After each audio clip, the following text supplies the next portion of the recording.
अहमदाबाद विमान हादसा पर एएआईबी की रिपोर्ट अब सामने आई है। दोनों इंजन फेल होने से अहमदाबाद प्लेन क्रैश हुआ था। आज पूरा 1 महीना हो चुका है इस बड़े हादसे को। टेक ऑफ के तुरंत बाद दोनों इंजन बंद हो गए थे। दोनों इंजन के स्विच 1 सेकंड में बंद हुए, यह रिपोर्ट में आया है। दोनों इंजन में फ्यूल जाना बंद हो गया था, यानी कि ईंधन नहीं गया इंजन में। दोनों इंजन बंद होने से विमान क्रैश हुआ। 32 सेकंड हवा में रहने के बाद यह हादसा हुआ। हादसे से पहले दोनों पायलट में बातचीत हुई। पायलट ने पूछा fuel supply switch cut off क्यों किया। को पायलट ने कहा मैंने कुछ नहीं किया। दोपहर 1:39 पर पायलट ने मेडे कॉल, जिसको कहा जाता है कि जब भी कोई आपात स्थिति आती है तब यह मेडे कॉल की जाती है। विमान हादसे में 271 लोगों की जान गई थी। तो पिछले महीने आज ही के दिन, यानी कि आज ही की तारीख में 12 जून को ये बड़ा हादसा हुआ था। आज पूरा 1 महीना हुआ। 1 महीने बाद अब यह रिपोर्ट आई है और इस रिपोर्ट में ये बात कही जा रही है कि पायलट्स में आपस में बातचीत हुई। इंजन जो था वो बंद हो गया था, जिसकी वजह से ये बड़ा हादसा हुआ। और हमारे साथ एक्सपर्ट भी जुड़ चुके हैं। रजनीश कपूर एविएशन एक्सपर्ट हैं। रजनीश जी, बहुत बहुत स्वागत है भारत एक्सप्रेस पर। अब 1 महीने बाद रिपोर्ट सामने आई है। रिपोर्ट में यह खुलासा हुआ है कि दोनों पायलट्स के बीच बातचीत हुई। इंजन जो था वो बंद हो गया था और पायलट ने दूसरे पायलट से पूछा भी कि तुमने इंजन बंद क्यों किया। ये जो रिपोर्ट सामने अब आ रही है, इसे किस तरीके से समझा जाएगा उस पूरे बड़े हादसे को लेकर? श्रद्धा जी, ऐसा है कि सबसे पहले तो एक डाउट ये क्लियर हो गया कि किसी तरह का पायलट एरर था। इस बात से ये बात एकदम स्पष्ट होती है कि एक पायलट ने दूसरे पायलट से बात की कि तुमने उसका फ्यूल कट ऑफ क्यों किया, तो दूसरे ने इस बात से इनकार कर दिया। दैट मीन्स कि किसी ना किसी तरह की मैकेनिकल प्रॉब्लम है।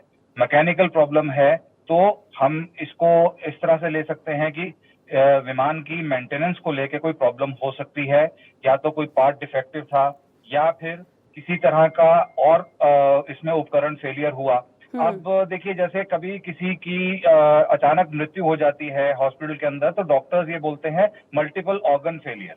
अब इस केस में भी हम इसको इस तरह से देख सकते हैं कि जैसे जो फ्यूल कट ऑफ स्विच है, फ्यूल कट ऑफ स्विच इतना सिक्योर डिजाइन किया जाता है कि उसमें एक स्प्रिंग एक्शन होता है। स्विच को पहले खींचा जाता है, खींच के ऊपर या नीचे रन या कट ऑफ की पोजीशन में डाला जाता है।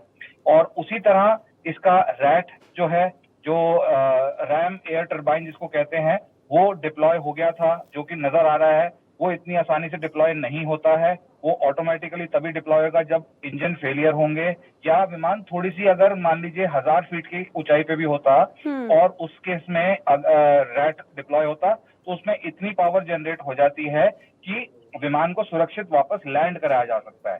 टेक ऑफ में या थ्रस्ट देने में रैट की कोई भूमिका नहीं होती है। तो अब दो उपकरण इसके सीधा सीधा सामने स्पष्ट हैं कि क्या नाम है, ये फेल हुए हैं।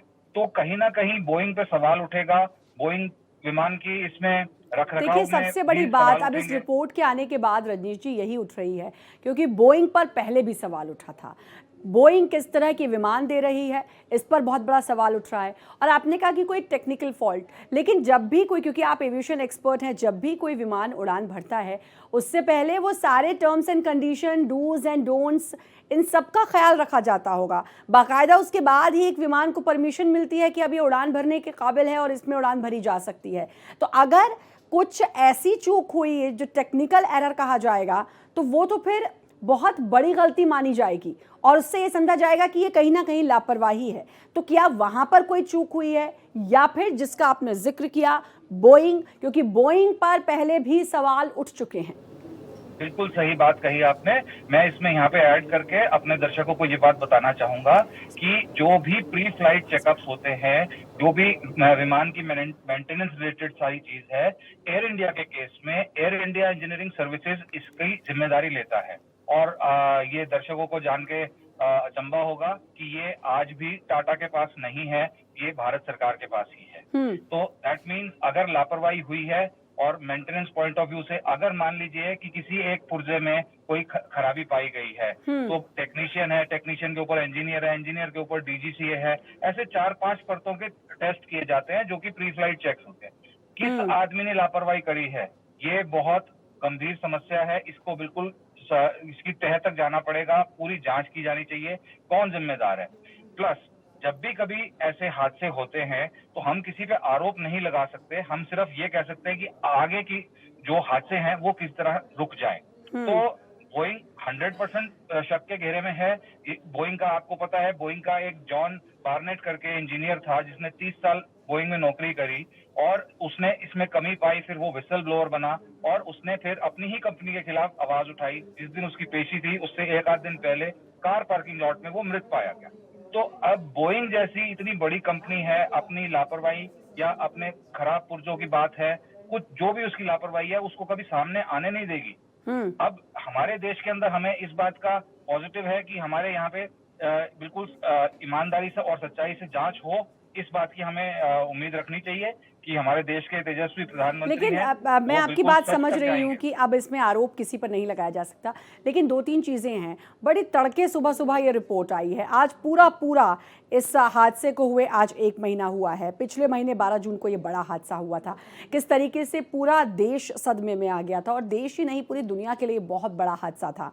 दूसरी बात ये कि बड़ी तड़के आज सुबह ये रिपोर्ट का आना, इस रिपोर्ट में पायलट ये दिखाना कि पायलट्स में आपस में बात हुई। अब आपने कहा कि पायलट की तरफ से कोई एरर नहीं था, ये चीज़ क्लियर हो गई थी, लेकिन इसके बावजूद अब जो ब्लैक बॉक्स जो मिला था उससे और क्या कुछ खुलासे हो सकते हैं, ये मैं जानना चाहूँगी। देखिए, ब्लैक बॉक्स का तो अभी एनालिसिस किया जा रहा है और ब्लैक बॉक्स के अंदर इतनी सी बात यह है कि ये चीज जो दो तरह के उपकरण होते हैं, एक कॉकपिट वॉइस रिकॉर्डर है और एक इसका फ्लाइट डेटा रिकॉर्डर है। तो दोनों जब निकल के पूरी तरह से आएंगे और इनका बिल्कुल इन डेप्थ एनालिसिस किया जाएगा तो एग्जैक्ट पता लगेगा। अब सीवीआर जो है, कॉकपिट वॉइस रिकॉर्डर है, उसका पूरा एनालिसिस अभी नहीं किया गया है। अगर हुआ है तो पूरा रिलीज नहीं किया गया है अभी फिलहाल। तो यानी कि अभी जो और cockpit हमें voice समय का recorder इंतजार करना चाहिए, क्योंकि 1 महीने में ये जो रिपोर्ट 15 पन्नों की आई है, इसके अलावा भी अभी और रिपोर्ट आनी बाकी है, ये समझा जाए। बिल्कुल, मैं तो कह रहा हूँ कि अभी आने वाले कुछ महीनों में 6 महीने में से 6 से 7 महीने लग सकते हैं, डिपेंडिंग की हमारी एयरक्राफ्ट एक्सीडेंट इन्वेस्टिगेशन ब्यूरो कितना स्पीड से काम करता है और इन पे कोई किसी तरह का प्रेशर नहीं आता है। प्रेशर कोट अनकोट मीन्स कोई कंपनी का प्रेशर हो, एयरलाइन का या बोइंग का या इंजन बनाने वाली GE बिल्कुल, और कंपनी सबसे का बड़ा सवाल या फिलहाल बोइंग पे सरकार उठ का। रहा है। इसी को लेकर तरह तरह की बातें भी हैं, अब देखना होगा कि और क्या खुलासे। लेकिन जो ये 15 पन्नों की रिपोर्ट आई उसके हिसाब से पायलट एरर नहीं था, जैसा कि हमारे एविएशन एक्सपर्ट ने भी कहा। बहुत बहुत शुक्रिया सर आपका भारत एक्सप्रेस के साथ जुड़ने के लिए।